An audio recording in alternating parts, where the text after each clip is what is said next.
తెలంగాణలో కాంగ్రెస్ ప్రభుత్వం ఏర్పాటై నెలన్నర గడుస్తుంది. అయితే ఎన్నికల సమయంలో తాము అధికారంలోకి వస్తే సాధారణ పింఛన్ 4,000, దివ్యాంగుల పింఛన్ 6,000 చేస్తామని కాంగ్రెస్ ప్రకటించింది. ఈ నేపథ్యంలో లబ్ధిదారులు ఎదురుచూస్తున్నారు. కాంగ్రెస్ ఎన్నికల వేళ చెప్పినట్లు ఆసరా పెన్షన్లు ఎప్పుడు పెంచి ఇస్తారా అని ఆశగా ఉన్నారు. జనవరి నెలలో పెన్షన్లను పెంచి అందిస్తారని భావించారు.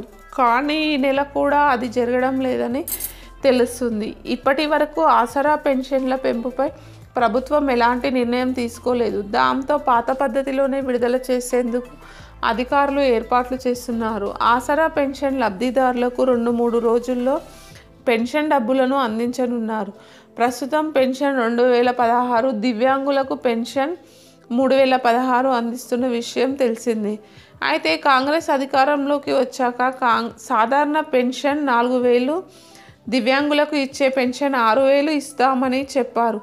ఆ హామీ ఇప్పటి నుంచి అమలు అవుతుందో తెలియకపోవడంతో ఇటు లబ్ధిదారులు ఆశగా ఉంటే ఎలాంటి ఆదేశాలు రాకపోవడంతో పాత తరహాలోనే పెన్షన్లు విడుదల చేసేందుకు సిద్ధమయ్యారు అధికారులు.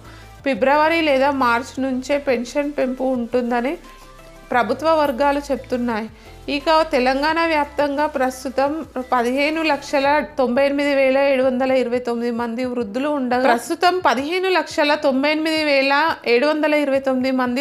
ఉండగా 15,60,707 మంది వితంతువులు, దివ్యాంగులు 5,03,613 మంది ఉన్నారు. ఇక బీడీ కార్మికులకు 4,24,585, ఒంటరి మహిళలు 1,42,394 మంది ఉన్నారు. గీతా కార్మికులు 65,307, చేనేత కార్మికులు 37,145, హెచ్ఐవి బాధితులు 35,998 మంది ఉన్నారు. ఇలా మొత్తం వివిధ వర్గాల కింద పెన్షన్లు తీసుకునేవారు మొత్తం 43,96,667 మంది ఉన్నారు.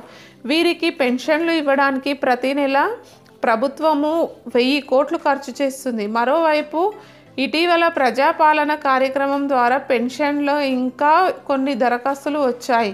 వివిధ పెన్షన్ల కోసం 24.84 లక్షల దరఖాస్తులు వచ్చాయని అధికారులు చెప్పారు. ఇక వీటన్నింటినీ కలుపుకొని అప్డేట్ చేసే మొత్తం పెన్షన్లు తీసుకునేవారు 69 లక్షలకు పెరగనున్నట్టు సమాచారం.